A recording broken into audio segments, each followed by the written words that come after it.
Bonjour, quel est votre métier et comment est-ce que vous l'écrivez en quelques mots? Alors, je suis artiste-auteur, je fais de la performance, de l'installation et de la peinture sur très grand format. Je travaille sur une thématique qui est les rapports entre corps et espace à travers la notion de l'empreinte. Voilà. Et aujourd'hui, je suis soutenue par la DRAC Grand Est et le ministère de la Culture. Voilà. Quelles sont les missions principales de votre métier? Créer, c'est ça qui est génial, mais en même temps créer avec les gens, avec les publics, intégrer les habitants à la recherche créative et faire rêver. À quoi ressemble une journée type dans votre métier? Alors, il y a beaucoup de moments au bureau, c'est-à-dire que finalement, pour être artiste, il faut aussi se donner les moyens de monter des dossiers, d'essayer de démarcher, d'avoir des subventions, de créer des contacts. Et après, il y a des journées qui sont totalement consacrées à la création, donc c'est vraiment 2 journées de travail très différentes. Il y a le côté bureau plus classique et le côté où on est à l'atelier ou alors où on est en dehors de l'atelier à créer avec des publics et là où je suis complètement pleine de peinture de la tête aux pieds, quoi. Pouvez-vous nous décrire un peu une journée pour illustrer ce que vous faites concrètement? Actuellement, je travaille sur un projet qui s'appelle Culture en lien avec les agriculteurs du pays de Montmédy. Et donc du coup, moi, ce que je fais actuellement, c'est que je vais dans les exploitations agricoles et en fait, je m'inspire de leur travail et ensuite je crée avec les agriculteurs et les gens qui gravitent autour de ces métiers-là. Et en fait, l'idée, c'est d'amener l'art là où on l'attend pas. Donc pas dans les musées, les galeries, mais plutôt dans des lieux de travail, du quotidien. Et là, on se focalise sur l'agriculture. Quels sont selon vous les points forts de ce métier? C'est la création. C'est en fait de pouvoir s'entourer de gens qui ont envie de rêver. C'est le rapport humain aussi.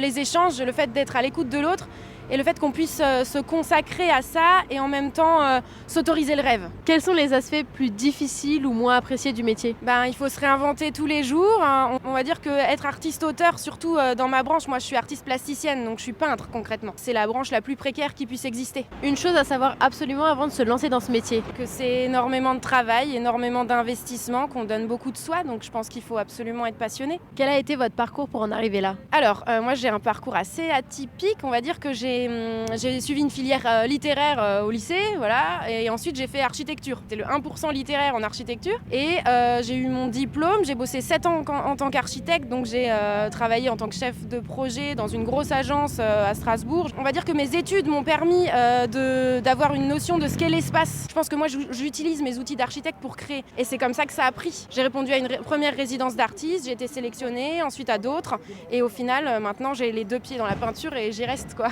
Voilà. Pouvez-vous nous donner votre salaire ou une fourchette en net mensuel? Aujourd'hui, avec le projet Culture, donc sur lequel je travaille avec les agriculteurs, j'arrive à me dégager 1 400 € net. Un conseil pour les jeunes qui souhaiteraient se diriger vers ce métier. Prendre beaucoup de recul, c'est-à-dire que quand on crée, on donne beaucoup de soi-même et en fait, il faut réussir à se blinder par ailleurs, à avoir une forme de carapace. Je dis ça, mais moi j'ai beaucoup de mal. Et je pense qu'il faut à la fois permettre à cette sensibilité de s'exprimer pleinement, mais d'un autre côté, pouvoir prendre suffisamment de recul pour se protéger. Totis lance un conseiller d'orientation généré par une intelligence artificielle. Viens discuter de ton avenir, parle salaire et trouve ton prochain job. C'est gratuit et le lien est en bio.